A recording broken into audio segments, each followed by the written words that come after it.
Bismillahirrahmanirrahim. Assalamualaikum warahmatullahi wabarakatuh.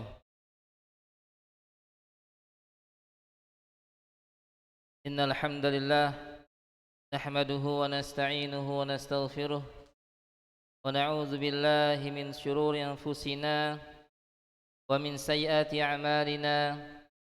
May yahdihillahu fala mudhillalah wa may yudlil fala hadiyalah. Asyhadu an la ilaha illallah wahdahu la syarika lah wa asyhadu anna Muhammadan abduhu wa rasuluh sallallahu alaihi wa ala alihi wa ashabihi wa man tabi'ahum bi ihsanin ila yaumiddin.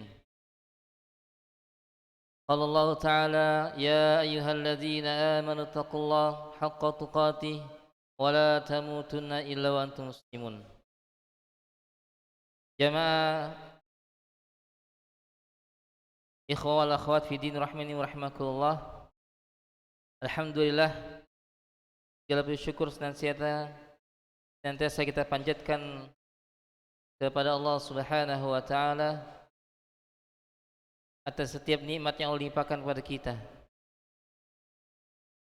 Alhamdulillah, Allah masih berkenan mengumpulkan kita pada hari ini di majlis yang mulia, di tempat yang mulia, dalam rangka sesuatu yang mulia juga, yaitu menuntut ilmu.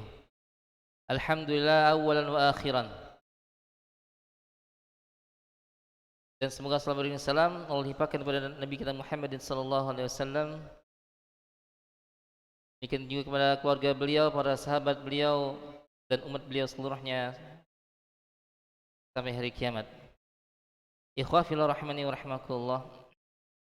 Bapak-bapak sekalian, ibu-ibu sekalian yang saya muliakan, saudara-saudara dan anak sekalian yang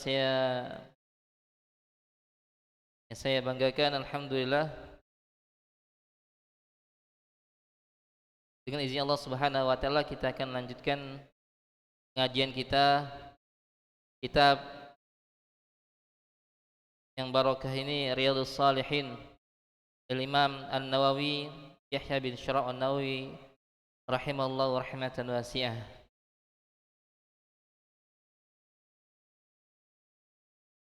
Kita masih berada pada bab tahrimul dzulm wal amr bil madzalim. Bab pengharaman kezaliman, haramnya kezaliman dan perintah untuk mengembalikan barang-barang yang kita ambil secara zalim. Langsung saja kita membaca hadisnya. Qala al-mu'allif rahimahullah wa an Adi bin Umairah radhiyallahu an. Dari Adi bin Umairah radhiyallahu anhu qala sami'tu Rasulullah sallallahu alaihi wasallam yaqul, aku mendengar Rasulullah sallallahu alaihi wasallam bersabda, man ista'malnahu minkum ala amalin fakatamana mikhyatan fama fawqahu kana ghululan ya'ti bihi yaumal qiyamah. Barang siapa yang kami berikan jabatan kepadanya, barang siapa yang kami berikan jabatan kepadanya dalam suatu pekerjaan, fakatamna mikhyatan, ya, lalu dia menyembunyikan dari kami mikhyatan, jarum, sebatang jarum, fama faqahu, atau yang lebih kecil daripada itu, kana ghululan ya'ti bihi yaumil qiyamah, maka yang disembunyikannya itu adalah harta ghulul, harta khianat yang dia akan bawa harta tersebut pada hari kiamat nanti. Jarum yang diambil, dia sembunyikan jarum tersebut, atau yang lebih kecil daripada jarum, dia sembunyikan ya benda-benda yang dia bukan haknya, ya, milik, ini benda milik tempat dia bekerja, instansi tempat dia bekerja, dia ambil, dia sembunyikan, maka yang dia ambil tersebut akan dibawanya pada hari kiamat nanti, ya. Faqama ilaihi rajulun aswadu minal ansar. Lalu berdirilah seorang laki-laki hitam dari kaum Ansar. Ka'anni anzur ilaihi. Kata Adi bin Umairah, seolah aku melihat kepadanya. Faqala, dia mengatakan, ya Rasulullah, iqbal anni amalak. Wahai Rasulullah, terimalah tugas ini dariku. Wahai Rasulullah, terimalah tugasmu ini yang engkau berikan kepadaku. Jadi dia mau menyerahkan tugasnya. Dia mau menyerahkan tugasnya, tidak sanggup. Seolah seperti itu. Ya Rasulullah, iqbal anni amalak. Wahai Rasulullah, terimalah kembali tugas ini. Qal, dia bersabda, wa malaka, ada apa denganmu? Qala, sami'tu taqul kadza wa kadza. Aku mendengar engkau mengatakan ini dan ini. Qala, wa ana aqulu al-an. Kemudian Nabi menegaskan, dan aku katakan sekarang, man ista'malnahu ala amalin falyaji biqauli wa kathirihi. Barang siapa yang kami gunakan, yang kami pakai, kami beri jabatan pada suatu pekerjaan, hendaklah dia membawa ya, apa yang dia dapatkan, sedikit ataupun banyak. Kalau ada harta yang masuk ke dia, ada barang masuk ke dia, serahkan meskipun sedikit atau banyak, serahkan semua. Falyati biqauli wa kathirihi. Fama utiya minhu akhadha. Apa-apa yang diberikan dari harta tersebut ambil, tidak apa-apa. Wa ma nuhiya anhu intaha. Dan apa-apa yang dilarang maka jangan diambil. Hadis ini riwayat Imam Muslim. Ikhwaskan rahmani wa rahimakumullah. Hadis yang mulia ini ya, menunjukkan akan khuturati al-imarah, akan bahayanya suatu jabatan yang disalahgunakan, jabatan yang dia diberikan oleh atasannya namun dia gunakan untuk dapatkan sesuatu yang tidak hak ya, ada barang masuk dia ambil, dikurangin ya. Nah, ini kata Rasulullah SAW, yang seperti ini berbahaya. Maka setiap barang yang diambil tanpa hak itu namanya gulul ya. Seperti apa yang pernah kita sampaikan, orang berperang atau para mujahid berperang mendapatkan harta rampasan, lalu dia sembunyikan sebelum dibagi harta tersebut, maka itu harta khianat atau gulul, harta khianat. Demikian juga orang yang dipekerjakan ya, maka hendaklah berhati-hati jangan sampai masuk ke dalam kantongnya sesuatu yang tidak hak. Hadis ini menunjukkan bahwasanya ya, orang yang ngambil barang meskipun sedikit akan dia bawa pada hari kiamat nanti. Akan dia bawa pada hari kiamat nanti untuk dipertanggungjawabkan di hadapan Allah Subhanahu wa taala dan disaksikan oleh semua makhluk. Semua makhluk enggak tahu sebelumnya ternyata dia bawa sesuatu. Jadi tahu makhluk bahwasanya dia ini dulu ngambil harta sebelum dibagi, atau mengambil tanpa hak. Meskipun sedikit. Meskipun sedikit.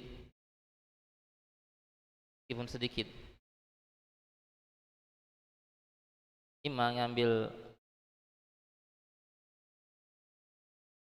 semen setengah karung misalkan, ambil pipa, ngambil pena, ngambil buku, sesuatu yang bukan hak dia. Bukan hak dia, dia ambil. Nah, itu akan dibawa pada hari kiamat nanti di hadapan Allah Subhanahu wa taala. Nah, hadis ini juga menunjukkan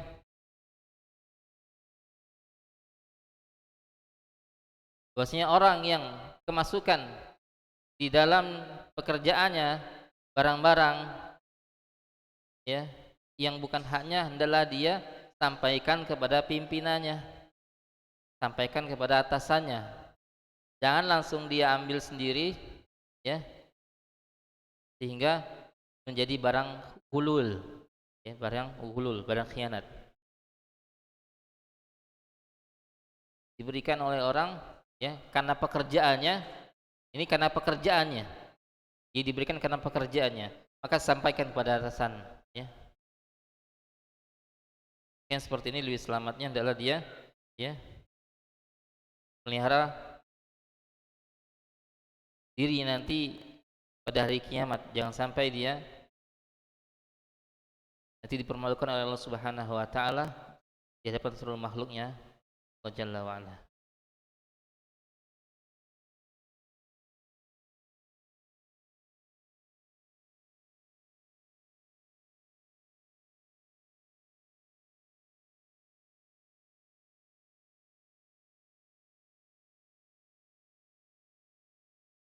Nah,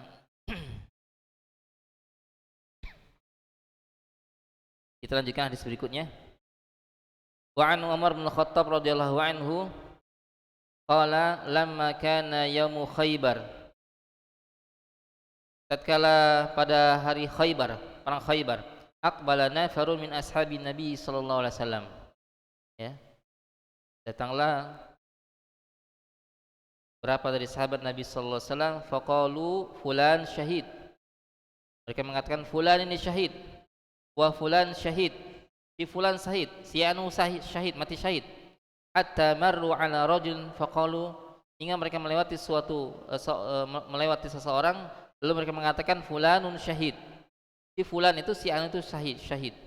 Faqala Nabi sallallahu alaihi wasallam, kalla, tidak, kata Nabi sallallahu alaihi wasallam, tidak, inni ra'aituhu finnar, tidak, sekali-kali kata Nabi, aku melihat dia di dalam neraka. Fi burdatin ghallaha aw abatin, aku melihat dia, ya, di dalam neraka disebabkan ada selendang atau baju yang dia ambil secara khianat.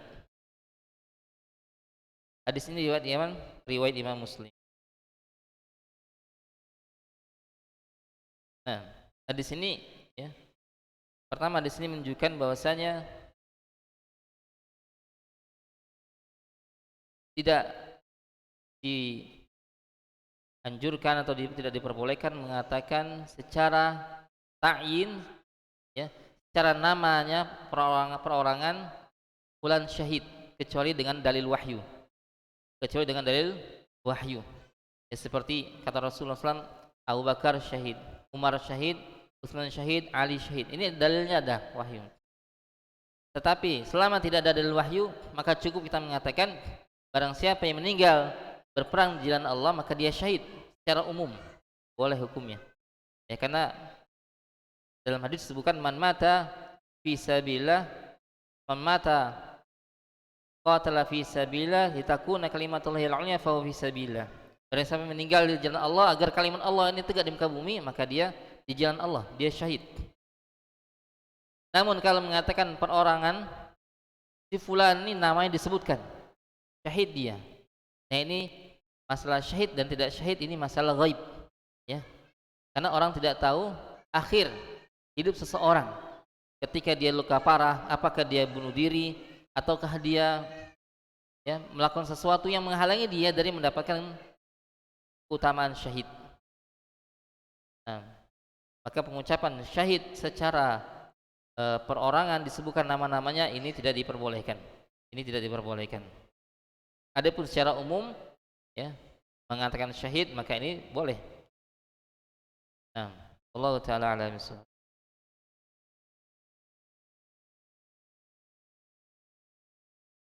Hadis ini juga menunjukkan bahwasanya orang yang mati syahid, ya, orang yang mati syahid itu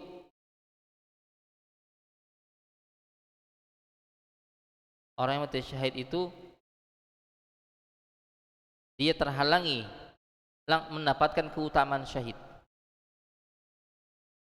Orang mati syahid itu bisa terhalangi mendapatkan keutamaan syahid dengan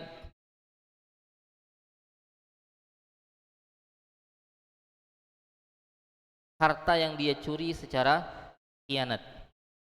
Harta yang dia curi secara khianat. Orang mati syahid, besar keutamaan syahid tersebut.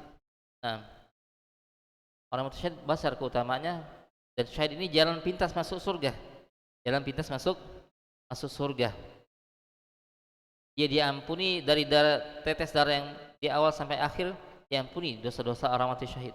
Namun tatkala dia melakukan hal-hal, ya, hal-hal yang menghalangi dapatkan keutamaan syahid tersebut, maka dia tidak mendapatkannya. Dia tidak mendapatkannya. Bahkan kata Nabi sallallahu alaihi wasallam, "Ra'aitu finnar." Aku melihat dia apa? Berada di dalam neraka. Aku melihat dia berada di dalam neraka. Disebabkan dengan apa? Dengan barang yang mungkin nilainya tidak seberapa. Nilainya remeh, tetapi dosanya besar di sisi Allah Subhanahu wa taala. Dosanya besar di sisi Allah Subhanahu wa taala. Ini juga menunjukkan bahwasanya khiyanatul malil 'am 'ala wajhi sariqah dzanbun 'azim. Mengkhianati harta, umum, yang ini milik umum, ya, dengan cara dicuri merupakan dosa yang besar. Pengkhianatan harta, yaitu harta milik, ya, bukan milik dia, milik umum. Diambil dia harta tersebut, ini dosa yang besar. Contohnya seperti ini, harta yang belum dibagi lalu diambil, maka ini menyebabkan dia masuk neraka, ya. Padahal berapalah selendang, kain, baju, ya, harganya tidak seberapa dibanding dengan nikmat Allah, surga. Namun tatkala ini diambil secara zalim, ya, keutamaan tadi pun tidak didapatkannya. Nah, jadi keutamaan mati syahid yang sangat besar itu, ya, dan segala jenis keutamaan dari amalan-amalan yang mulia, amalan-amalan yang besar di sisi Allah Subhanahu wa taala, ini bisa didapatkan dengan apa? Dengan syarat-syarat, ya. Tawafurus syurut wanti, dengan terpenuhnya syarat-syarat dan hilangnya apa? Penghalang-penghalang. Terpenuhnya syarat-syarat dan hilangnya penghalang-penghalang. Syaratnya apa? Syaratnya ikhlas. Orang mendapatkan pahala syaratnya ikhlas diantaranya. Kemudian syaratnya sesuai dengan sunnah Rasulullah SAW. Ini terpenuhi syarat. Dan juga harus hilang penghalang-penghalangnya. Penghalangnya apa? Orang yang mati syahid dihalangi dengan apa? Harta gulul, ya. Dia enggak masuk surga, tapi dia di neraka. Meskipun amalannya besar. Amalannya besar. Jadi ikhwan sekalian rahimani rahimakumullah, ya, semua amalan ibadah itu yang Allah siapkan pahala-pahala yang luar biasa, dengan untuk mendapatkan pahala tersebut harus terpenuhi syarat dan hilangnya penghalang. Hilangnya penghalang. Nah, contoh misalkan seorang alim, talibul ilm, seorang yang alim, yang Allah siapkan puji-pujian yang luar biasa kepada mereka, untuk mereka, yang Allah siapkan derajat yang tinggi bagi mereka di atas derajat kaum mukminin yang lainnya. Seorang yang alim, yang semua makhluk beristighfar untuknya, dan malaikat menundukkan sayap-sayapnya untuk orang yang alim yang mengajarkan ilmunya, dan para talibul ilm. Ini semuanya pahala-pahala yang besar ini tidak bisa diambil begitu saja, harus terpenuhi syarat-syaratnya dari ikhlas dan mutaba'ah. Kemudian dia tidak hilangnya penghalang-penghalang, yaitu tidak ada riya atau untuk mendapatkan dunia. Kalau ada itu, maka hilang keutamaan tersebut. Jadi antaranya dalam hadis disebutkan bahwasanya seorang alim ketika dibangkitkan, tanya, apa yang kamu amalkan terhadap nikmat yang Allah berikan kepadamu? Dia mengatakan, ana belajar ilmu, mengajarkannya, membaca Al-Quran karena engkau ya Allah. Apa kata Allah? Engkau dusta. Kau belajar ilmu dan mengajarkannya karena biar engkau dipuji oleh manusia, dan kau sudah dapatkan pujian tersebut, sehingga orang tersebut apa? Diseret di atas wajahnya dan dimasukkan ke dalam neraka. Nah, demikian ibadah-ibadah yang lainnya. Seseorang bisa sah salatnya apabila terpenuhi syarat dan hilangnya penghalang-penghalang. Syarat diantaranya berwudu, ya, hadap kiblat, masuk waktu salat, dan hilangnya penghalang tidak berhadas, tidak ber, tidak berhadas. Kalau ada penghalangnya seorang sholatnya sudah khusyuk menghadap kiblat masuk waktu sholat, tapi ketika berhadas dia tetap sholat, nah tidak dapat, ya, tidak mendapatkan pahala yang dijanjikan untuk Allah Taala alam bisawab.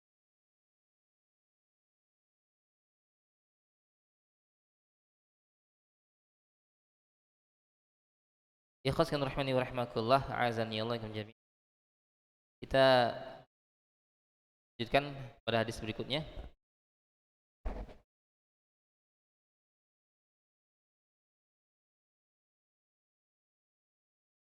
Sebelum ada faidah dari Syekh Salim bin Al-Hilali, al-qatlu fi sabilillah la yukafir hukukul ibad. Al-qatlu fi sabilillah, meninggal di jalan Allah, ini tidak menghapuskan hak-hak manusia. Meninggal di jalan Allah ini tidak menghapuskan hak-hak, iya. Berarti hak manusia harus ditunaikan. Kalau masih ada hak manusia, maka dia menghalangi dari masuk surga. Nah,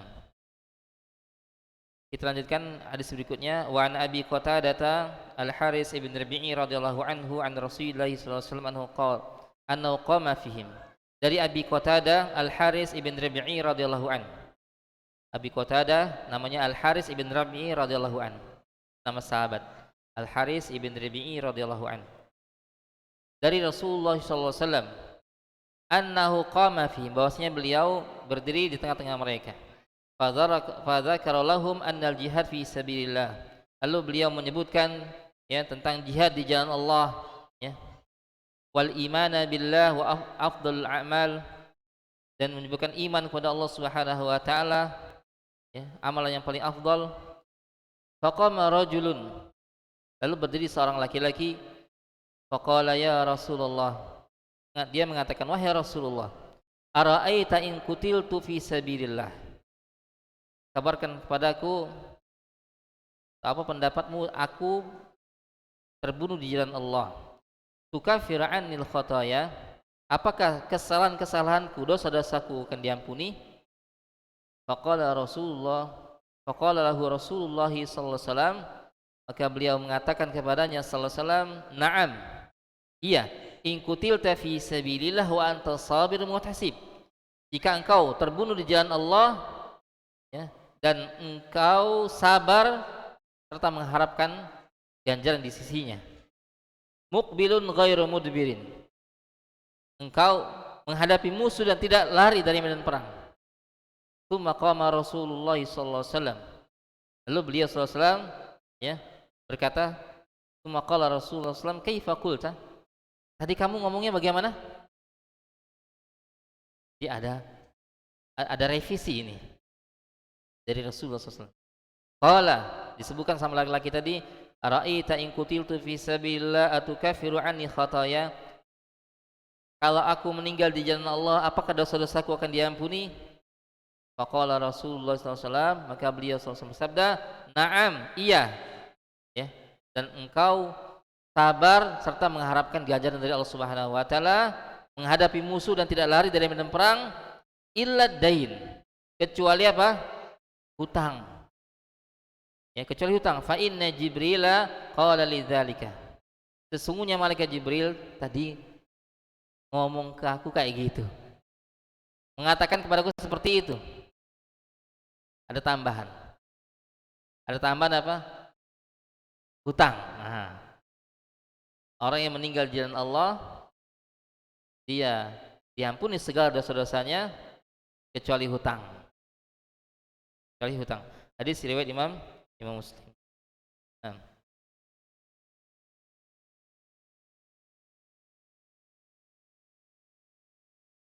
Hadis ini hadis yang mulia.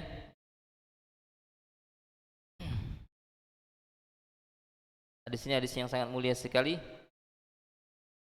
Qala Syekh bin Al-Hilali, al-imamu yahutsu ashabahu wa yadhkiru bi fadlil amal. Seorang imam, ya, di antara faedah di sini dalam menyebutkan kepada sahabat-sahabatnya tentang amalan-amalan yang utama, ya, amalan yang utama. liyuqbilu 'alaiha wa yujaddidul imana fi qulubihim, agar memperbarui iman mereka terus, ya. Iman mereka terus diperbarui. Nah, hadis ini menunjukkan bahwasanya orang yang mati syahid, ya, semua dosa-dosanya diampuni. Semua dosa-dosanya diampuni antara dia dengan Allah Subhanahu wa taala. Kecuali dosa yang berkaitan dengan hak makhluk. Nah, hak makhluk. Hak makhluk ini harus ditunaikan. Hak makhluk harus ditunaikan. Kalau hak Allah, gampang, Allah mau menghapuskan dosa-dosanya. Mudah bagi Allah. Tapi bagi makhluk, harus dengan izin makhluk. Maksudnya makhluk ini harus dengan kerelaan makhluk. Ridho apa tidak? Makhluk tidak ridho, tidak bisa, ya. Harus dikisos. Maksudnya harus dikembalikan hak makhluk tersebut. Harus dikembalikan hak makhluk tersebut. Makanya perkara hutang ini perkara yang sangat berbahaya pada hakikatnya. Jika seseorang meninggal dunia dan dia masih memiliki hutang, apalagi tidak berniat melunasi hutang tersebut. Nah,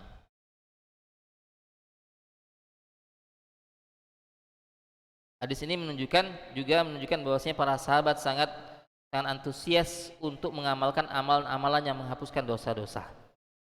Semangat. Amalan apa saja sih yang menghapuskan dosa-dosa? Itu para sahabat nanya. Afdhalul amal, mana amal yang paling agung? Nanya. Ini menunjukkan bahwasanya mereka semangat untuk beramal. Semangat untuk beramal.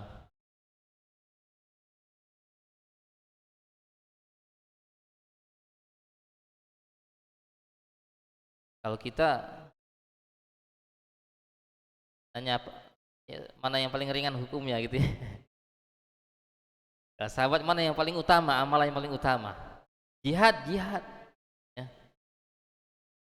Jihad fisabilillah. Nah.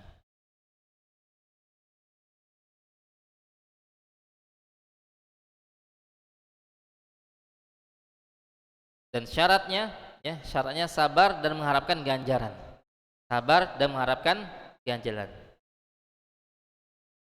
Dan ini berlaku atas setiap amal soleh. Ketika seorang beramal soleh, di antaranya mencari ilmu, ini amal soleh juga. Mencari ilmu itu jihad juga. Maka butuh kesabaran. Sabar duduk di majelis ilmu berjam-jam, ya. Sabar mendengarkan, sabar memahami, sabar mengamalkan dan hafalkan, ya. Sabar. Sabar. Maka untuk menuntut ilmu itu tidak enteng. Tidak enteng. Namanya jihad itu, ya, jihad itu tidak enteng, berat. Butuh kesabaran. Niat yang ikhlas, kemudian bersabar. Datang ke sini niatnya ikhlas. Perbaiki niat untuk ilmu, ya. Kemudian betul-betul ingin berniat untuk mengamalkannya. Berniat untuk mengamalkannya dan mencari ganjaran dari Allah Subhanahu wa taala. Nah.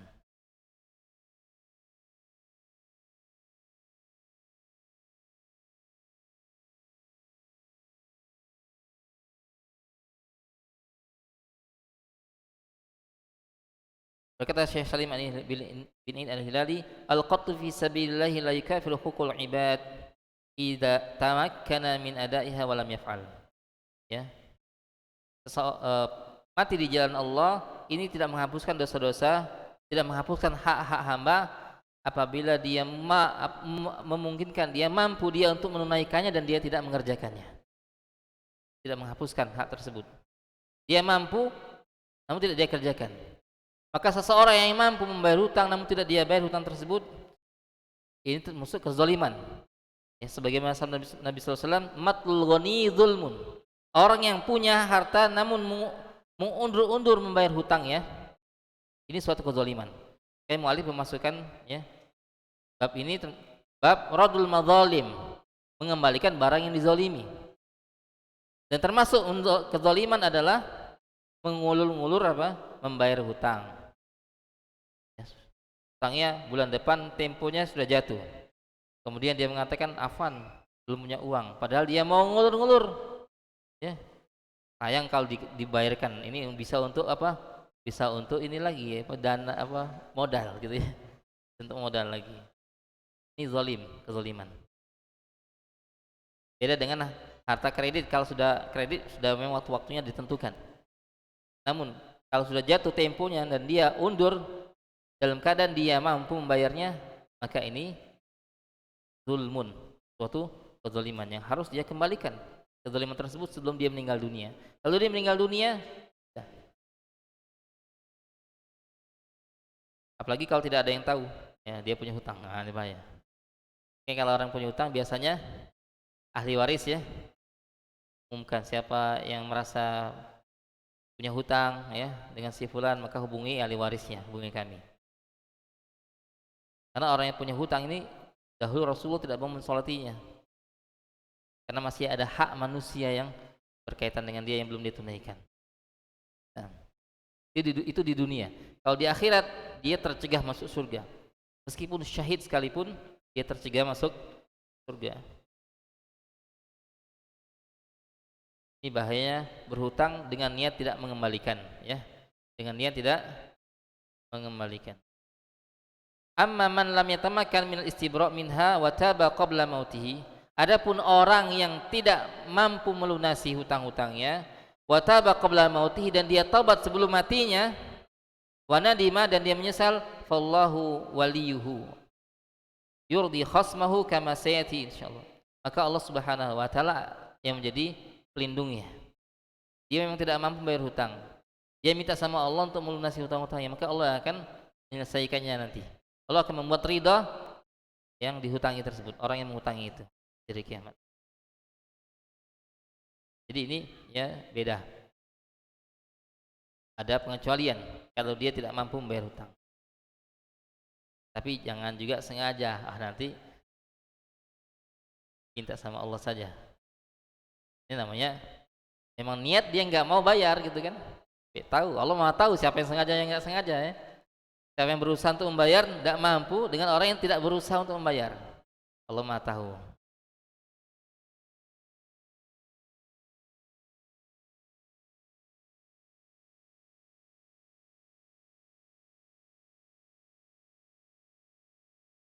Kita lanjutkan hadis berikutnya.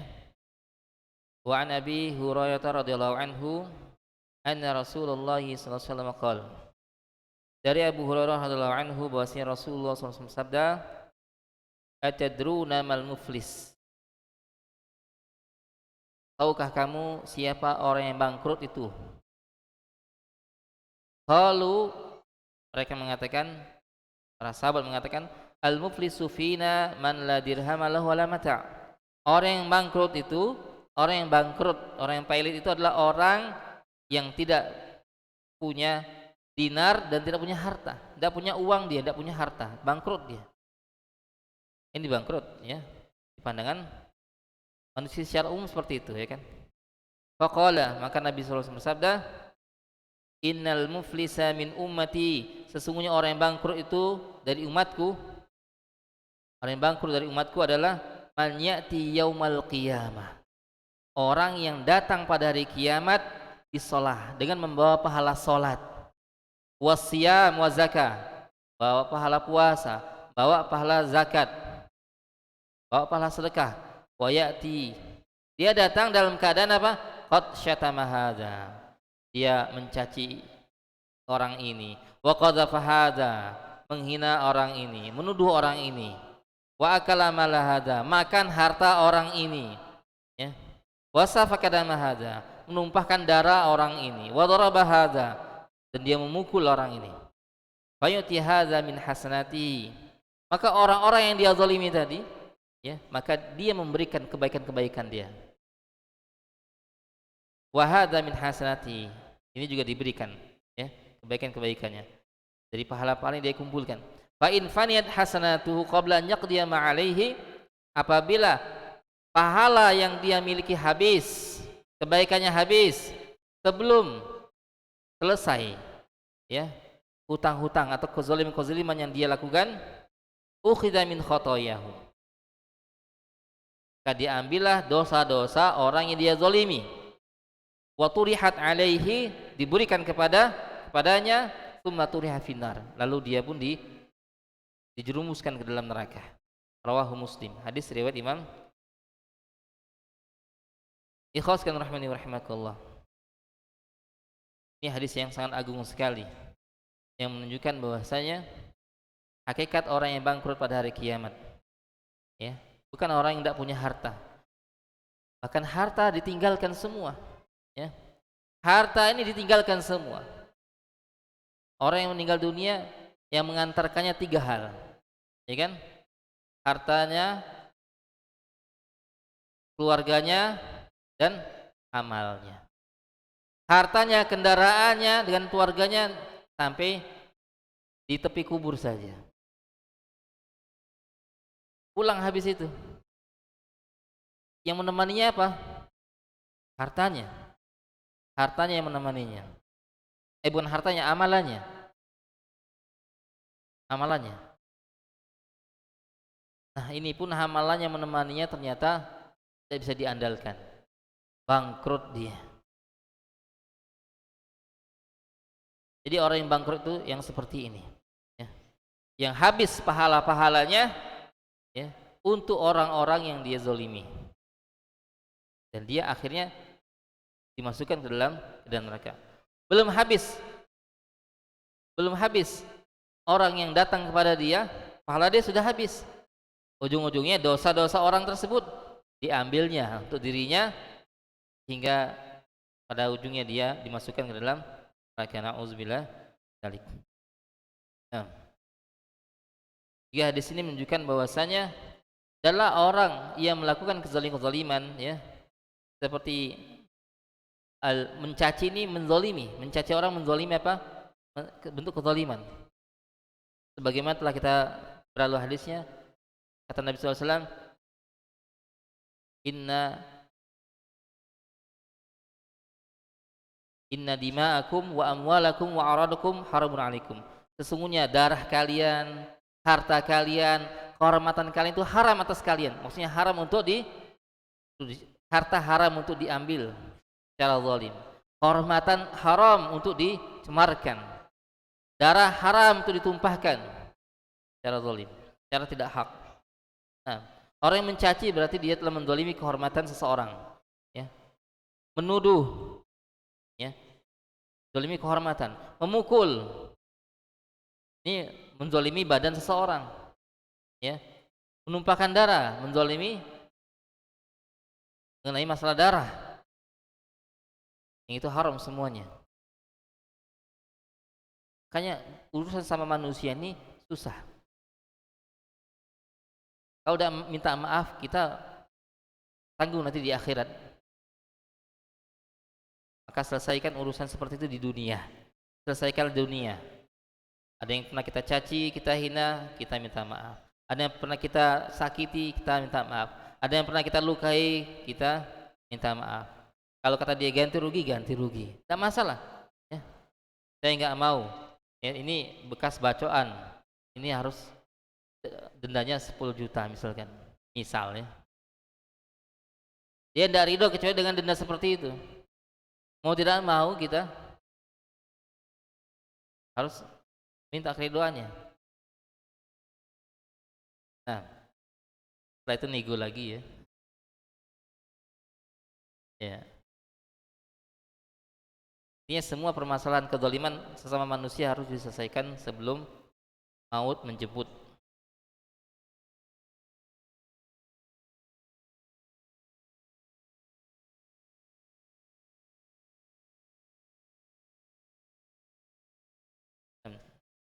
Ikhlaskan rahimani rahimakumullah.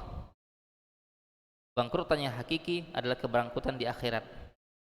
Kebangkrutan yang hakiki adalah kebangkrutan di akhirat, kerugian di akhirat. Kalau di dunia bangkrut masih bisa berusaha, masih bisa minjem modal, ya, masih bisa berusaha untuk mencari kehidupan. Tapi kalau di akhirat bangkrut, siapa yang mau menolong? Tidak ada. Dunia kita tinggalkan, rupiah kita tinggalkan, alat untuk pembayaran bukan lagi harta, tapi pahala. Nah, maka jaga-jagalah akhirat kita ya. Jagalah akhirat kita, selamatkan di akhirat nanti.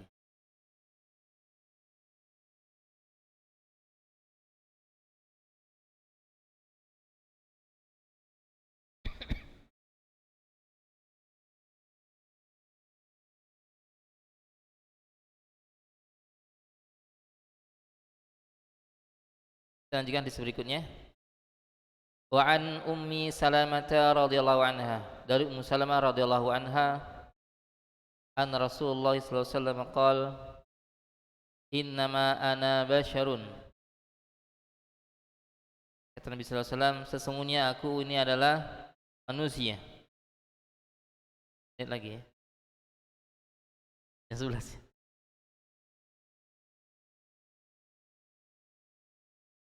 Bacakan dulu di sini ya. Innama ana basyarun, kata Rasulullah, aku ini adalah manusia biasa. Wa innakum takhtasimuna ilayya, dan sesungguhnya kalian ya bersengketa di sisiku.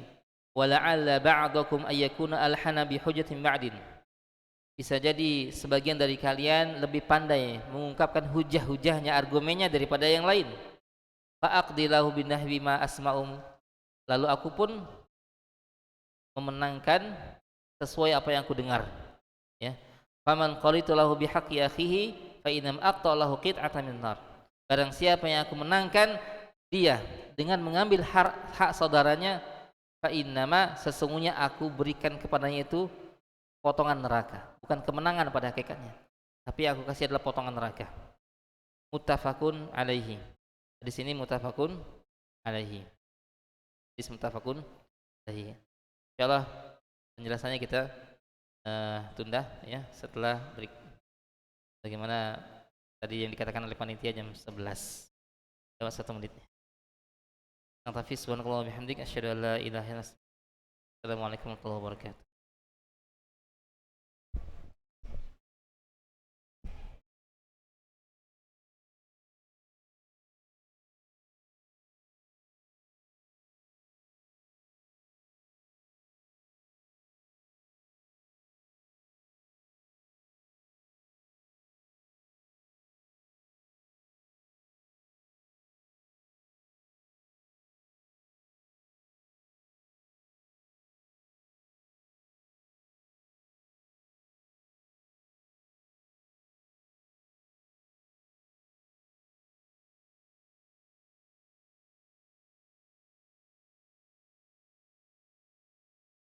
Bismillahirrahmanirrahim.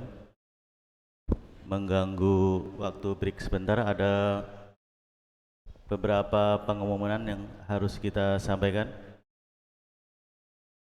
Pengumuman yang pertama, update pengumpulan donasi untuk pembangunan kelas kutab.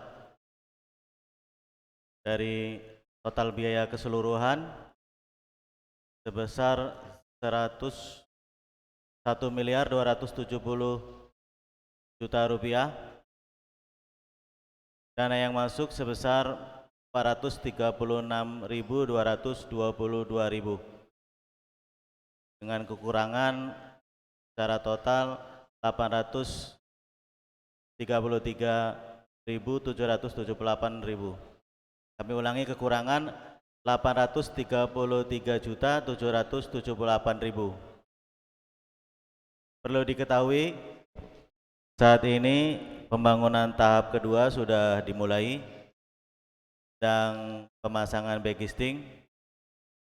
Tentunya saat ini masih dibutuhkan biaya, dengan total anggaran untuk tahap kedua ini sebesar 338.780.000. Untuk tahap kedua ini dana yang masuk sebesar 17.300.000. Kekurangan untuk tahap kedua ini sebesar 321.480.000. Pengumuman yang kedua, di belakang masjid sudah berdiri kelas kutab 2 kelas. Sampai saat ini kelas yang sudah ditempati masih menyisakan hutang di toko material sebesar 63.872.500. Jangan sampai nanti kita termasuk orang-orang yang zalim terhadap toko bangunan karena kita menunda-nunda hutang kita. Mohon sama-sama difikirkan. Pengumuman yang ketiga, Umahat Yista atau DKM Yista mengadakan program berbagi sembako. Insya Allah akan dibagikan pada saat Ramadan atau mendekati Idul Fitri dengan rincian per bulan 25.000, dengan total 10 bulan 250.000. Kami persilakan yang masih ingin bergabung, silakan menghubungi Umu Yahya dan Umu Zahra atau ke DKM langsung. Atau yang angsurannya belum diangsur, silakan mulai mengangsur. Pengumuman yang keempat, kami juga mengadakan donasi beras atau ATM beras. Silakan yang ingin berpartisipasi menghubungi DKM dan Ista. Selanjutnya pengumuman yang terakhir, seluruh jamaah hari ini mendapat undangan dari Ahi Aryadi di Dusun Tanjung untuk seluruh jamaah, kami ulangi. Dan insya Allah nanti bagi bapak dan ibu-ibu yang berkenan hadir, kita sama-sama berangkat ba'da zuhur. Jadi undangannya sebenarnya jam 10, tapi kita minta uzur dan sudah berkomunikasi dengan Pak Aryadi bahwa kita bisa hadir nanti insya Allah ba'da zuhur. Jadi bagi bapak dan ibu-ibu yang ingin ikut serta dalam rombongan Walimatul Urs, nanti insya Allah kita berangkat ba'da sholat zuhur. Demikianlah beberapa pengumuman yang kami sampaikan. Kami persilakan bapak dan ibu-ibu silakan memilih beberapa item ini yang sudah kami sampaikan untuk menyalurkan harta-harta terbaiknya, mengekalkan di jalan Allah. Insya Allah akan diganti dengan Allah dengan yang setimpal. Atas perhatiannya kami ucapkan jazakumullahu khairan. Terima kasih.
ala alihi wa ashabihi wa man walah wa la hawla wa la quwwata illa billah ba'du.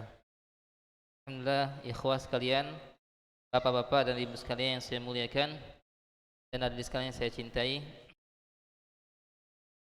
Kita lanjutkan pengajian kita kitab Riyadhus Shalihin. Terakhir tadi kita baca hadis Ummu Salamah radhiyallahu anha. Ya, bahwasanya Rasulullah sallallahu alaihi wasallam bersabda, dia mengatakan, innama ana basyarun, sungguhnya aku ini manusia biasa, bukan malaikat. Berarti kalau manusia itu ya tidak pantas untuk disembah, ya. Dia tidak pantas untuk disembah. Nabi sallallahu alaihi wasallam Abdullah wa rasuluh. Nabi sallallahu alaihi wasallam adalah hamba Allah dan utusannya. Hamba yang tidak berhak disembah dan utusan Allah yang harus dimuliakan. Karena beliau utusan Allah Subhanahu wa taala. Ini bedanya dengan manusia biasa. Nah. Wa innakum takhtasimuna ilayya, sesungguhnya kalian ya berperkara di hadapanku, yaitu bersengketa kepadaku. Wa la'alla ba'dukum ayakuna alhana bi hujjatin ba'din. Bisa jadi sebagian kalian lebih pandai untuk mengungkapkan hujah-hujahnya, argumennya daripada sebagian yang lain. Yang lain mungkin ya dia kaku, dia enggak menguasai, meskipun dia yang memiliki hak. Yang tadi yang pandai mengungkapkan hujah-hujahnya sehingga bisa meyakinkan pendengar, ya, sehingga dimenangkan dia. Fa'aqdilahu binahwi ma asma', kata Nabi, aku menangkan dia sesuai dengan apa yang aku dengar. Maka barang siapa yang aku menangkan dia dengan mengambil hak saudaranya, sesungguhnya aku telah memberikan kepadanya sepotong api neraka. Hadis muttafaqun alaihi. Hadis ini menunjukkan bahwasanya yang pertama, Rasulullah SAW adalah manusia biasa, tidak mengetahui yang gaib, ya. Tidak mengetahui yang gaib. Kalau beliau tahu yang gaib, sudah tahu kamu yang salah, ya kan? Beliau manusia biasa, ya, tidak tahu yang gaib kecuali apa yang diwahyukan kepadanya. Nah, kemudian di sini juga menunjukkan bahwasanya seorang qadhi, seorang hakim ini memutuskan sesuatu sesuai dengan apa yang dia dengar, dengan hujah-hujah, dengan bukti-bukti, ya, dengan bukti, ya, melihat secara zahir saja. Adapun masalah batin ini diserahkan kepada Allah Subhanahu wa taala, ya. Masalah batin diserahkan kepada Allah Subhanahu wa taala. Dan seperti itulah kita, ya. Kita menghukumi manusia melihat dia secara zahir saja. Dia silakan berinfak secara zahir, kita hukumi dia beramal saleh. Tidak usah kita tuduh dia riya, tidak usah kita tuduh dia begini dan begitu, ya.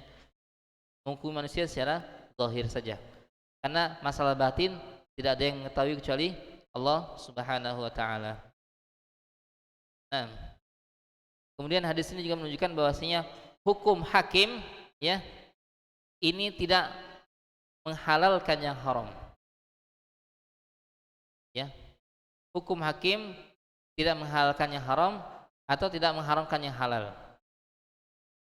Itu hukum hakim. Artinya sesuatu itu secara zahir saja hakim mengatakan, oh ini kamu yang menang sesuai dengan bukti dan keterangan yang disampaikan. Namun secara hakikat ini tidak berubah, ya. Kalau dia haram tetap haram mengambilnya, secara hakikat tidak berubah. Orang mengatakan halal haram ini hukum manusia. Ada hukum di sisi Allah Subhanahu wa taala tidak berubah, ya. Yang halal tetap halal, yang haram tetap haram, yang zalim tetap zalim, yang adil tetap adil. Nah,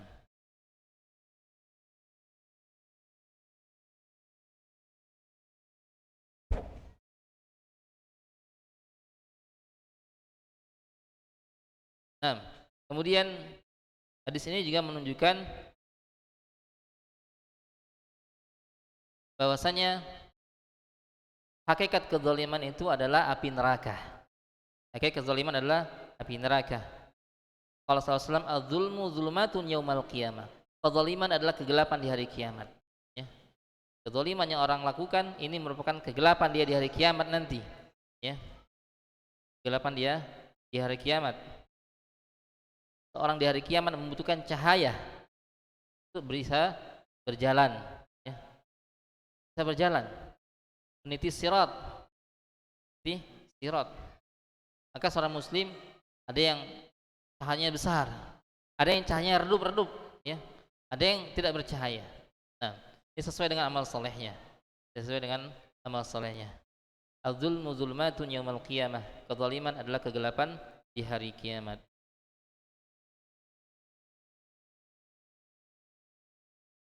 Dan ini juga menunjukkan bahwasanya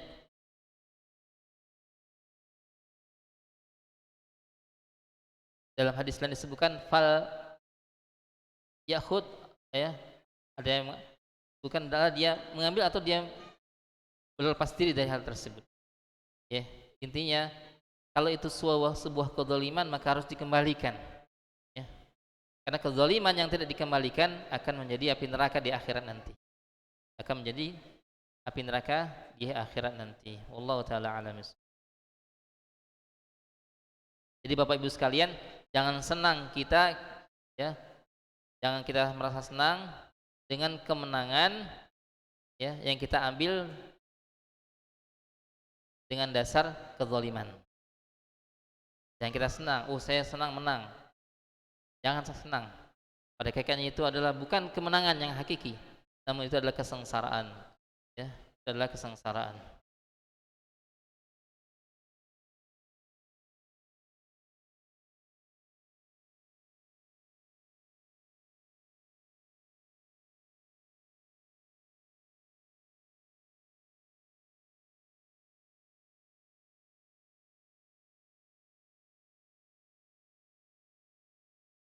Didatangkan hadis ini karena berkaitan dengan kezaliman, imma yang diambil harta, ya, atau yang diambil yang lainnya. Ini semuanya untuk dikembalikan, semuanya itu kembalikan sebelum nanti datang hari kiamat. Kita lanjutkan hadis berikutnya. Wa an Ibnu Umar radhiyallahu anhuma, dari Ibnu Umar radhiyallahu anhuma, qala qala Rasulullah sallallahu alaihi wasallam, lan yazalal mu'minu fi fushatin min dinihi ma lam yusib daman haraman. Seorang muslim, seorang mukmin, dia masih berada di dalam keluasan, ya, di dalam agamanya selama dia tidak menumpahkan darah yang haram. Hadis Bukhari dan Muslim. Seorang muslim dia masih berada dalam keluasan dalam agamanya selama dia tidak menumpahkan darah yang haram. Ini menunjukkan bahwasanya kezaliman mengenai darah, ya, ini kezaliman yang sangat besar sekali. Yang mana Allah Subhanahu wa taala masih menumpahkan, membunuh darah, membunuh seseorang, ya. Yang mana Allah Subhanahu wa taala mengancam orang yang membunuh mukmin dengan sengaja dengan 4 atau 5 ancaman, ya. Qala ta'ala wa man qatala mu'minan muta'ammidan fajazaa'u jahannam khalidan fiha wa ghadiballahu 'alaihi wa la'anahu wa 'adala 'adzaban 'azima. Barang siapa yang bunuh mukmin dengan sengaja, ya, maka apa kata Subhanahu wa taala? Fajazaa'u jahannam. Balasannya jahannam. Nah ini. Kemudian kekal di neraka jahanam, ya. Khalidan fiha wa ghadiballah, dia mendapatkan kemurkaan Allah, Allah murka kepadanya. Wa la'anah, Allah melaknatnya. Yang kelima, wa addalu 'adzaban 'azima, dan Allah siapkan untuknya azab yang sangat besar. Nah, makanya seseorang yang membunuh, ya, dia akan berada dalam kesempitan. Nabi mengatakan seorang muslim tetap, seorang mukmin dia masih berada dalam keluasan dalam agamanya selama dia tidak menumpahkan darah yang haram. Darah yang haram. Ini menunjukkan bahwasanya masalah al-qatlu ini masalah yang besar. Ya, masalah yang besar. Yang Allah ancam dengan 5 kali ancaman. Macam ancaman. Allah taala alam bissawab.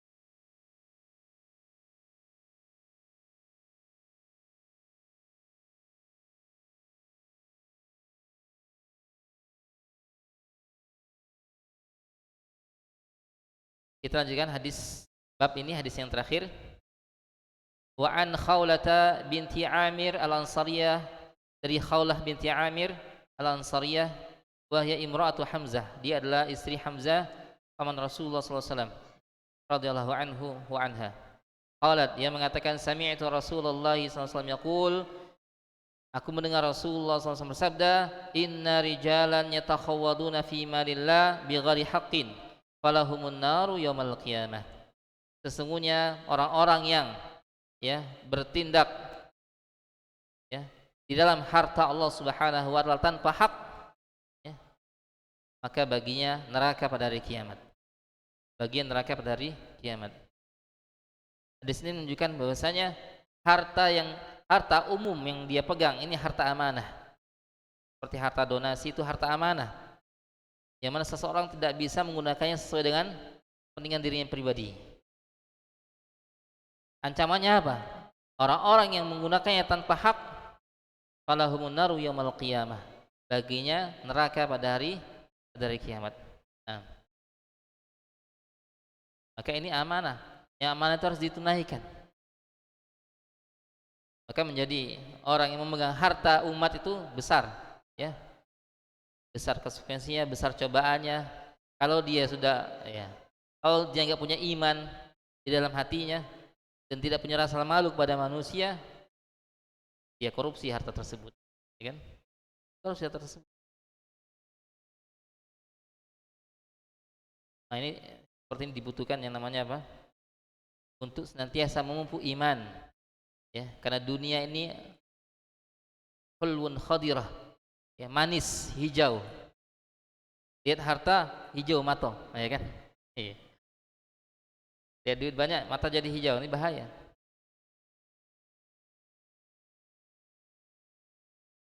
Di antara fitnah umat Nabi sallallahu alaihi wasallam adalah masalah harta.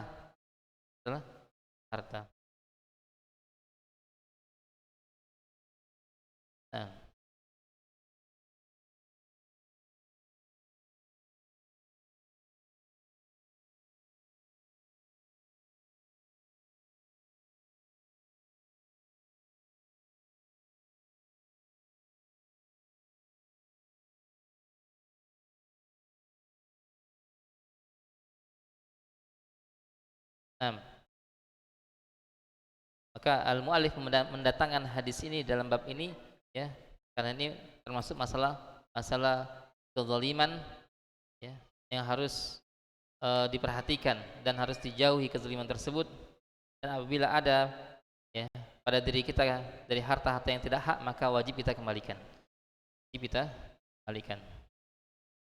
Allah taala alam bissawab.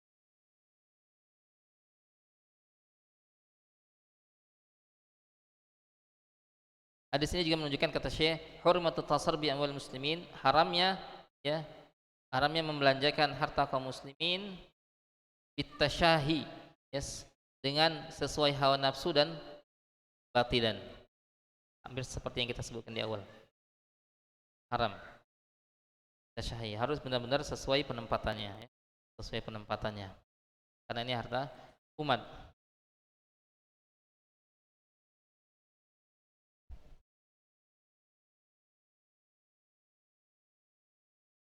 Kemudian ikhwas rahimani wa rahimakumullah, termasuk juga membelanjakan harta kita pribadi. Belanjakan harta kita pribadi bighairi haqqin, tanpa hak. Artinya belanjakannya kepada sesuatu yang haram.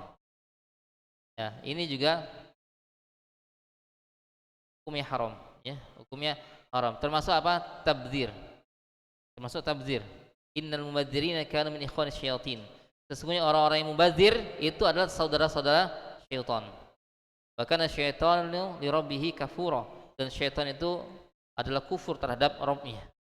Nah, apa itu mubadzir? Sarful mal, bi ghairi haqqihi ila ma haramallah, itu tabdzir, menjalankan harta tidak pada koridor syariat, namanya tabdzir. Allah taala alam. Sebelum kita lanjutkan bab berikutnya, kita baca ada pertanyaannya, Mas. Assalamualaikum Ustaz. Apakah termasuk kezaliman apabila kita membawa sesuatu pada tempat kerja yang mana tempat benda tersebut tergeletak di luar atau di area tempat kerja tersebut yang dianggap tidak terpakai lagi? Apakah termasuk kezaliman apabila kita membawa sesuatu pada tempat kerja yang mana tempat benda tersebut tergeletak? Maksudnya ini mungkin membawa sesuatu dari tempat kerja yang dianggap tidak lagi terpakai gitu ya. Ya, mungkin ada pena tidak terpakai gitu ya. Ada semen tidak terpakai, pipa tidak terpakai gitu ya.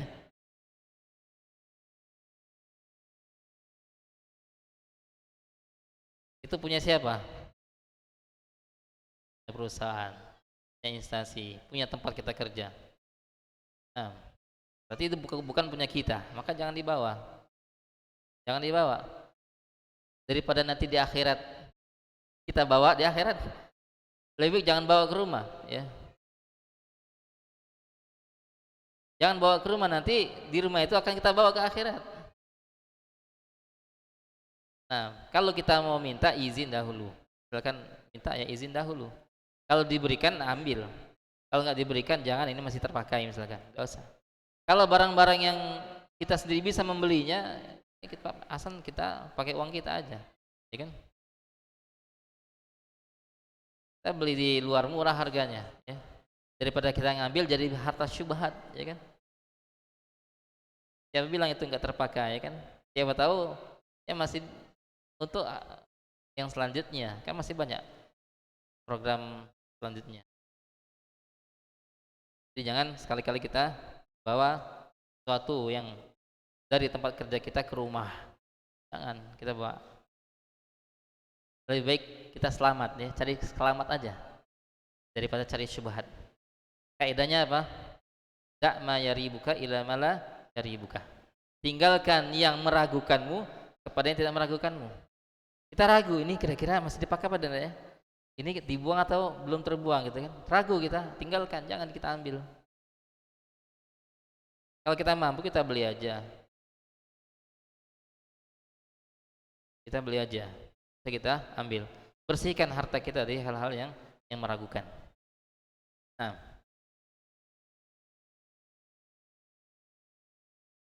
Allah taala alam.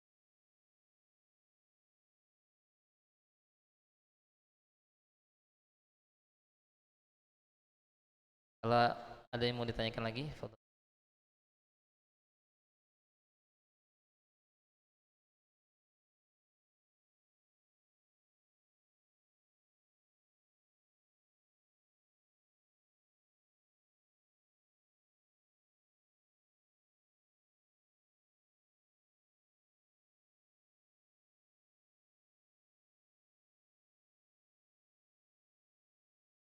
Nah,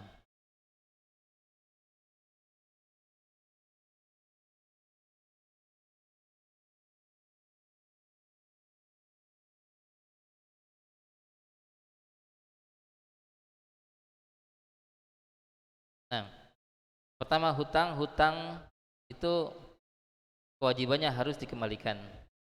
Kalau sudah jatuh temponya, ya, sudah jatuh tempo maka harus dikembalikan. Kalau kita ya punya, kalau kita ya untuk membayar, kita bayar. Nanti gampang minjem lagi gitu kan? Iya. Pak, sebenarnya kami ini masih butuh, tapi kami bayar dulu. Nanti boleh nggak minjem lagi gitu kan? Asal seperti itu, karena sudah jatuh tempo ya kan? Dikembalikan. Terus terang seperti itu. Ya jangan nanti kita dibilang ini kan Islam ya kan? Tapi kok nggak dapat janji ya. Intinya konfirmasi dulu ke dia. kami ini punya uang sekian, kami mau bayar sebenarnya, kami masih butuh, bisa nggak kami nanti minjem lagi misalkan. Kalau katanya bayar dulu untuk masuk barang, kita bayar dulu. Ya, nanti kita cari lagi, donasi lagi ya kan, seperti itu. Asal seperti itu. Karena orang pedagang itu biasanya butuh juga modal, ya kan? Itu modal dia. Jadi kalau sudah jatuh tempo maka harus dibayar ketika dia mampu membayarnya. Kemudian harta kaum muslimin atau donasi yang lebih ya kan, maka itu kalau belum diumumkan di awal maka diumumkan selanjutnya bahwasanya kita kelebihan harta segini-segini, kita izinnya kita untuk menggunakan pada donasi yang lain misalkan, pada yang lain. Insya Allah kaum muslimin itu memang hartanya untuk donasi itulah, untuk umat ya kan. Kalau ini sudah selesai ya, kita untuk yang lainnya insya Allah ridho mereka. Dan sebaiknya mungkin di awal bisa ya, ini kita membuka donasi untuk ini ya, kan nanti ada kelebihan kita minta izin untuk digunakan pada yang lain. Intinya yang itu sudah terpenuhi dulu, jangan yang inti belum terpenuhi namun untuk digunakan yang lain yang lainnya belum terlalu diperlukan misalkan kan. Nanti mau galang donasi yang ini malu kita, ya kan? Yang ini kok tadi sudah terpenuhi, ternyata tidak ada bentuk wujudnya, ya kan? Tidak ada wujudnya. Wujudkan dulu yang sudah tadi diperuntukkan untuk itu, ini baru untuk yang lain dan dikonfirmasikan kembali. Allah taala alam.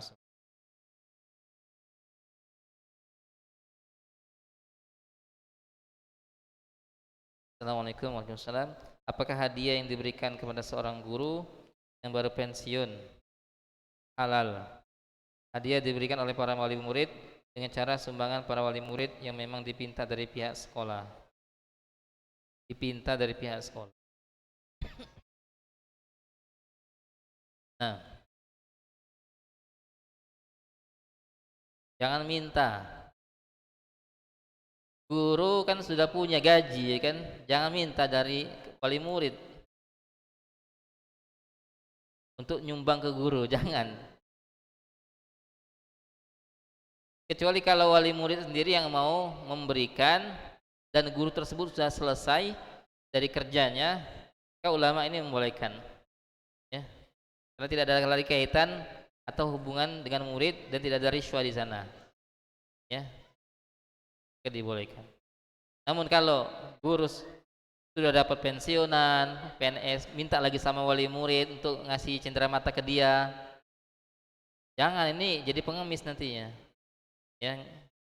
Karena untuk pribadi dia, apa yang dia minta untuk diri dia, ya kan? Beda kalau minta untuk, ya, umat, ya, untuk kebutuhan umat, ini bukan untuk diri pribadi, maka ini tidak tercela. Seseorang diperbolehkan meminta itu ada tiga. Yang pertama, dia jatuh miskin, ya, hartanya terbakar atau banjir dan dia miskin dan dia disaksikan dengan tiga orang yang adil, itu disaksikan dia ini betul-betul butuh, maka boleh dia untuk meminta-minta sampai terpenuhi kebutuhannya, ini boleh. Kemudian seseorang yang meminta, ya, untuk, ya, mengislah antara dua orang yang bersengketa, butuh dana misalkan, ya, boleh. Intinya bukan untuk keperluan dia, boleh.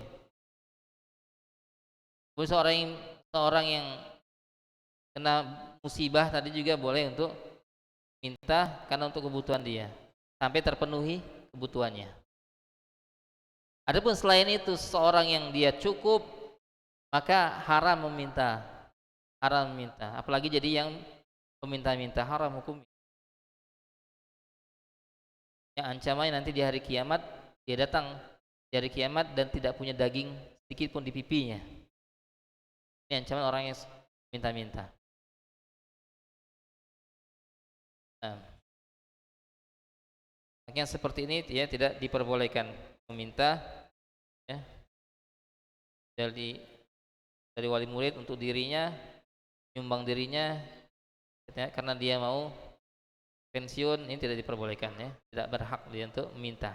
Dan dia cukup orangnya, dia berkecukupan, dia bukan orang yang kena musibah, dia bukan orang yang miskin ya, dan dia bukan orang yang ingin mendamaikan atau untuk keperluan umum, kan tidak masuk ini, kata tidak diperbolehkan. Allah taala alam.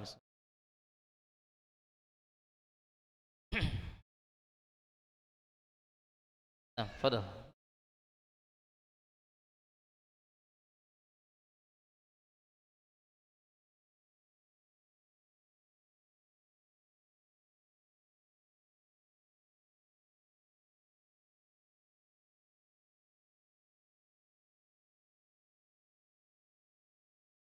Ucapan almarhum. Almarhum ini artinya apa yang dimaksud dengan almarhum?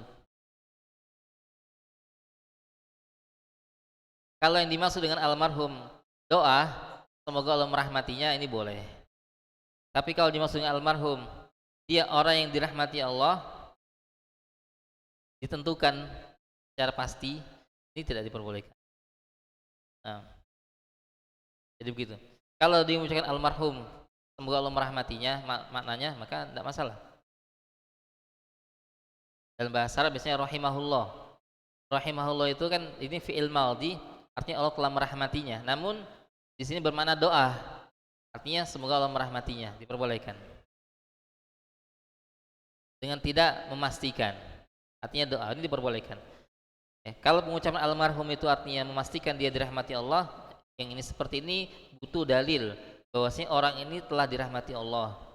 Kalau tidak ada dalil, tidak boleh kita pastikan. Karena seperti tadi syahid, fulan ini syahid ini masuk surga. Masuk surga. Ternyata dia masuk neraka. Karena wahyu turun kepada Rasulullah bahwasanya dia ahli nar dengan sebab dosa yang dia lakukan sebelum meninggal dunia. Nah, maka yang pemastian seseorang di surga atau di neraka ini butuh dalil. Namun kalau sifat secara umum diperbolehkan. Mukmin meninggal masuk surga diperbolehkan. Mukmin bukan si fulan, ya. Kalau si fulan secara pasti tidak boleh.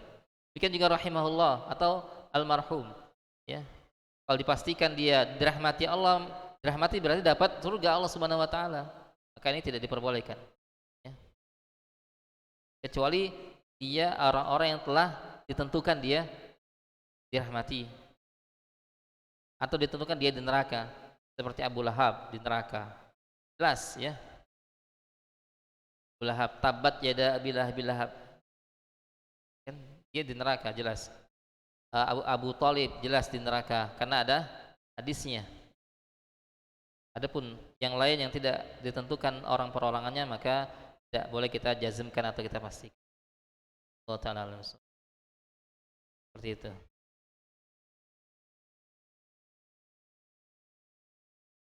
Ada fadal.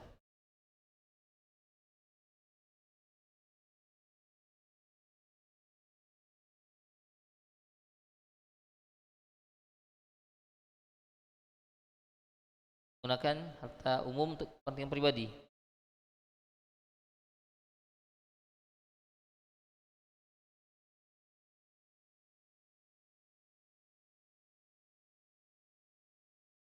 Oh, maksudnya harta-harta yang apa namanya? Yang remeh.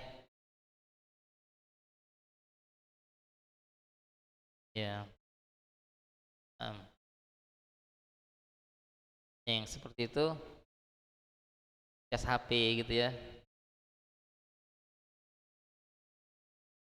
Yang sepertinya bagaimana? Kantor main laptop gitu ya. HP dia tidak. Yang seperti ini harta tersebut apakah eh,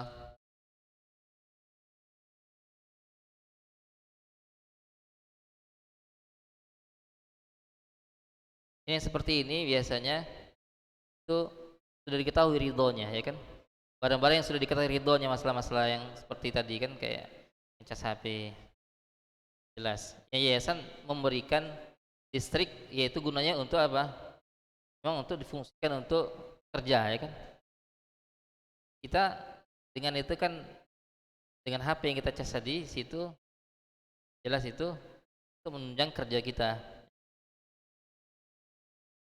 Yang seperti ini tidak mengapa, ya, tidak mengapa. Nah, yang kerja kita.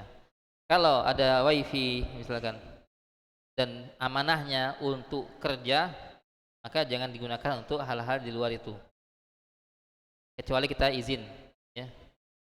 Kecuali kita izin. Kalau untuk nonton-nonton yang lain-lain gitu kan, yang ini tidak ada kaitan dengan kerja, kita minta izin. Nah, lebih baik kita gunakan kuota kita sendiri daripada kita syubhat menggunakan paket dari tempat kita kerja. Nah, seperti itu.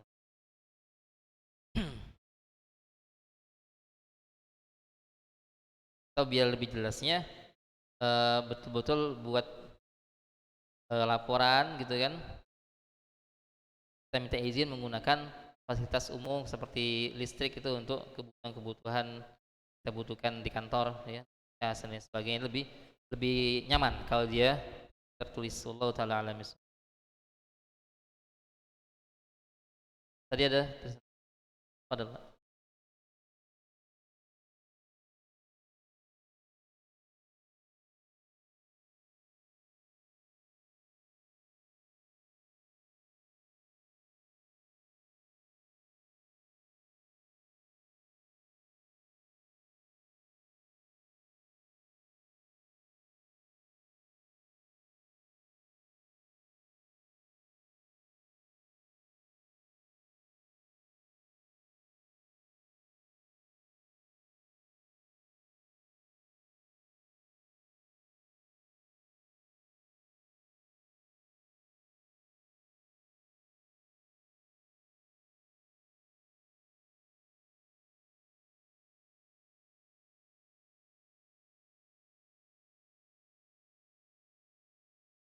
Ya, ada dua orang, satu pemodal, satu pengelola gitu ya.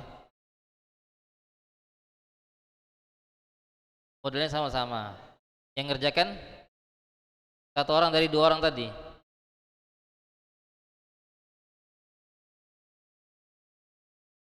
Ya, yang seperti itu kalau ada kerjasama, untung rugi dibagi sama-sama. Kalau untung jelas senang dibagi, ya kan. Kalau rugi pun juga dibagi. Jangan yang satu, wah modal saya sekian harus balik sekian kalau rugi. Ini namanya dia ngambil ribanya saja. Jadi keuntungan dari harta tadi ibaratnya pinjaman, pinjaman, nanti hasil dari itu riba, riba hukumnya. Kalau dia masih minta dikembalikan modal penuh. Bukankah riba itu adalah tambahan dari hutang, ya kan? Itu riba tambahan dari hutang. Maka seorang kalau satu pemodal, satu pengelola misalkan, maka kalau rugi sama-sama ditanggung, ya. Jangan untungnya saja yang mau dibagi, ya.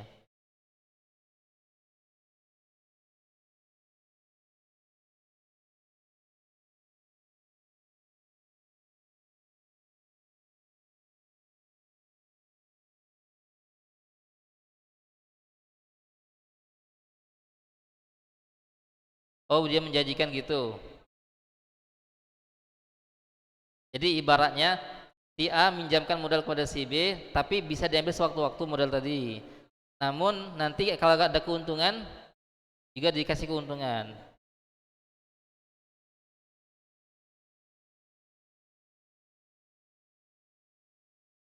Kalau rugi gimana?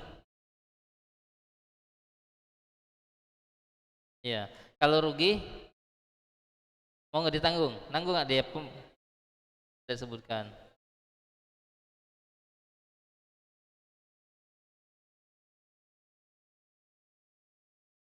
Ya, kalau itu namanya menghutangkan lah jatuhnya. Kalau menghutangkan maka yang tadi bunganya itu riba, tidak boleh. Iya. kerjasama seperti itu tidak boleh.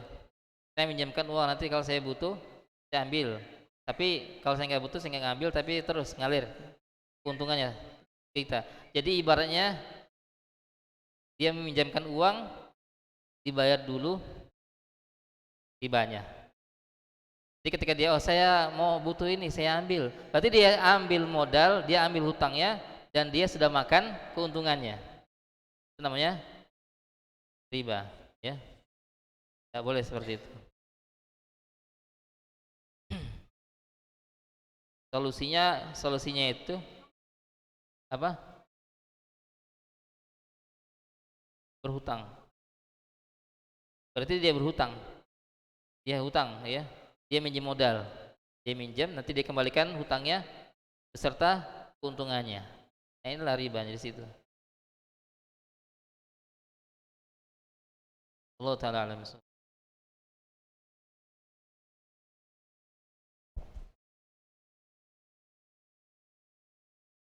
boleh dah nyuci motor pakai air masjid? Syukron. Minta izin dulu sama yang ngurus masjid, ya. Pak, minta.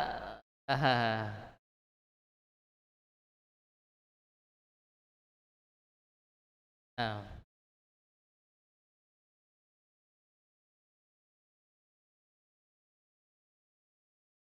kalau kata pengurus masjid boleh nyuci sini, silakan gitu kan. Asal tidak boleh dibawa balik. Jangan buka stem di sini. Nah, jangan. Iya. Kalau memang ini ya, dipergunakan untuk umum, siapa saja boleh memakainya, memanfaatkan air masjid, ya, maka boleh hukumnya.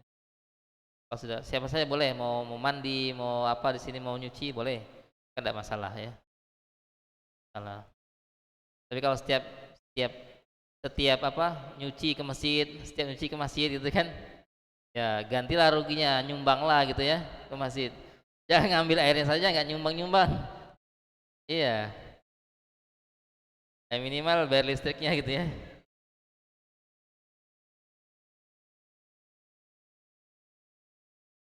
Allah taala alam.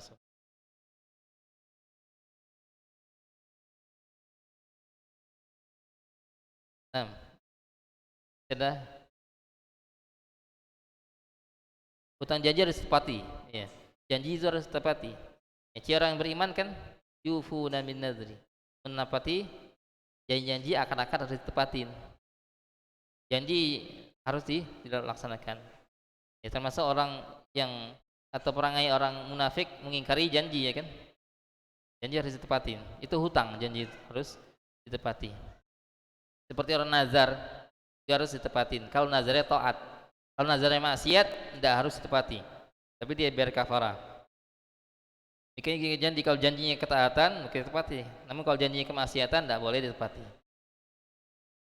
Allah taala alam.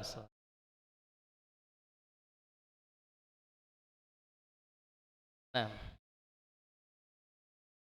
ya qala ta'ala ya ayyuhalladzina amanu aufu bil uqud. Wahai orang yang beriman, tepatilah akad-akad, janji-janji harus tepati. Ini wajib hukumnya.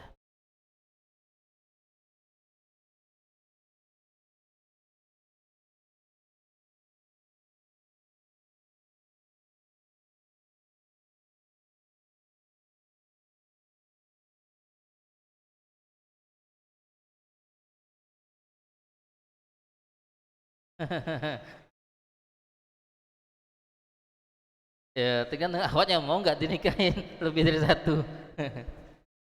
Kalau yang prianya mau saja lebih dari satu, akhwatnya mau nggak? Saya nggak mau katanya. Berarti dia gugur janjinya kan? Dia sendiri yang nggak mau, ya kan? Ya, Afan saya janji sama kamu untuk menikahi, tapi saya sudah nikah gitu kan? Kira-kira saya ini mau menepati janji gitu kan? Nah, nggak usah katanya. Iya. Kalau janji itu sudah digugurkan sama yang pihak kedua, maka gugur juga kewajibannya untuk menepati, ya. Boro-boro mau ditepati, ya, dia aja nggak mau.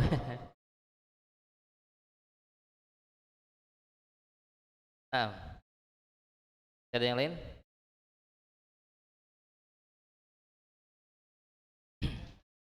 Nah,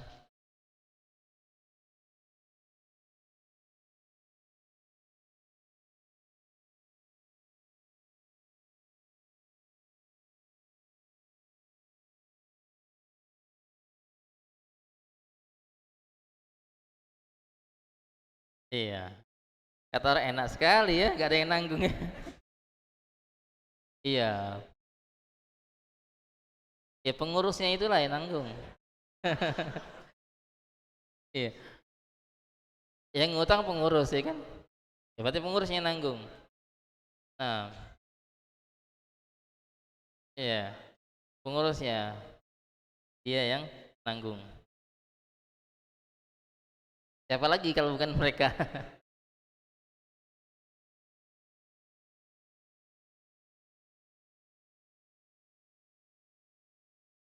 Kalau ada janji nyicil, ya, ya berarti sesuai kesepakatan. Kesepakatannya dicicil sesuai kesanggupan, maka seperti itulah kesepakatannya. Tidak mengapa. Ya, yang tidak mau bayar itu kalau sudah jatuh tempo, ya, dan dia punya, lalu dia tidak mau bayar atau menunda pembayaran, itu zalim. Nunda saja zalim, apalagi tidak mau membayar. Nah, itu tuh zalim. Nah,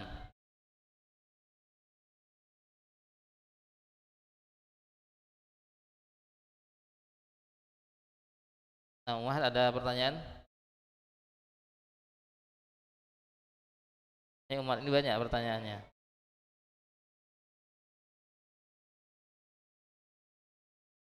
Ya, mau masuk bab baru tinggal 14 menit lagi.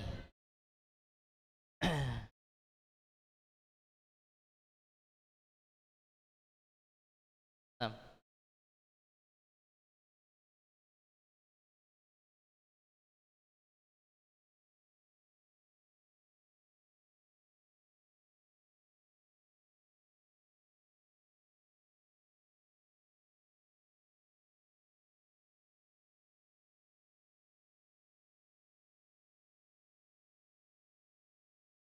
nah.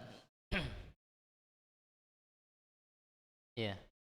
Secara zahir di sini ya, eh, yang berhubungan dengan hak-hak manusia. Hak manusia, kalau dia hutang janji mau ngasih duit ke orang, janji ya, nah itu juga harus ditunaikan. Ya. Dia janji mau memberikan kepada kami sesuatu, janji berarti dia harus tunaikan juga. Zahirnya hak harta di sini, yang berkaitan dengan harta. Jika sesuatu yang berkaitan dengan harta, maka itu harus ditunaikan. Kalau dia, ya, yang itu bukan harta dan dia tidak mampu untuk menunaikannya karena sudah meninggal dunia, ya sudah, ya kan?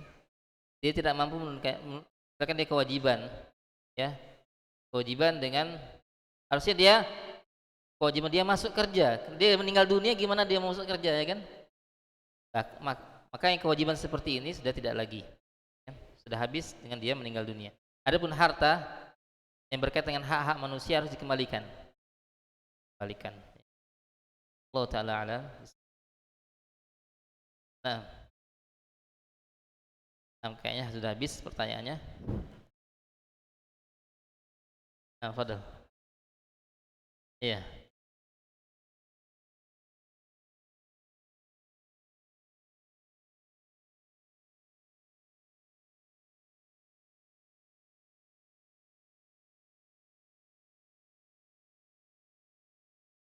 tanda-tanda syahid. Nah, tanda-tanda mati syahid yaitu di jalan Allah gitu kan. Karena tanda itu sekedar tanda zahir saja. Tanda zahir. Kalau masalah yang batin, kita tidak mengetahuinya. Maka kalau kita mengatakan fulan, fulan syahid, ya, fulan syahid, ya, maka harus dikatakan ahtasibu anau syahid. Semoga ada kata-kata doa saja, semoga dia ini syahid. Tambahkan dengan kata-kata semoga. Semoga fulan syahid, tanda-tandanya apa? Misalkan meninggal dunia tenggelam, syahid, ya kan? Sakit perut, oleh perutnya, syahid, ya kan? Atau dia terbakar, meninggal mati syahid itu. Bukan hanya di jalan Allah mati syahid itu. Namun kita tidak mengetahui hakikat sebenarnya. Apakah dia sebelumnya ya bunuh diri atau dia memang bagaimana keadaan hakikatnya kita tidak mengetahuinya. Cuma kita hanya berkata semoga dia mati syahid. Yang dilarang adalah memastikan si anu itu syahid. Ya. Nah itu memastikan, tidak boleh. Nah semoga dia syahid, semoga dia syahid. Itu saja yang kita harapkan. Allah Ta'ala alam.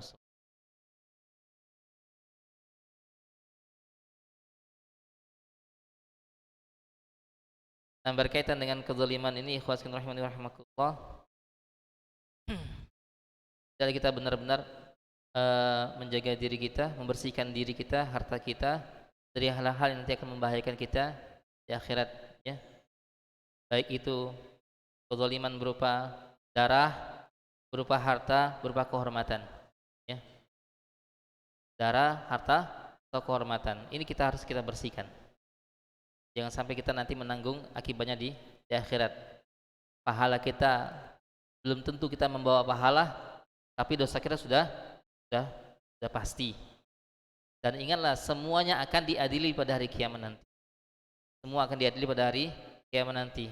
La tu'adunul huquqa indallahi yaumil qiyamah. Sungguh kalian akan menunaikan hak-hak pada hari kiamat nanti. Semua hak-hak akan ditunaikan pada hari kiamat nanti.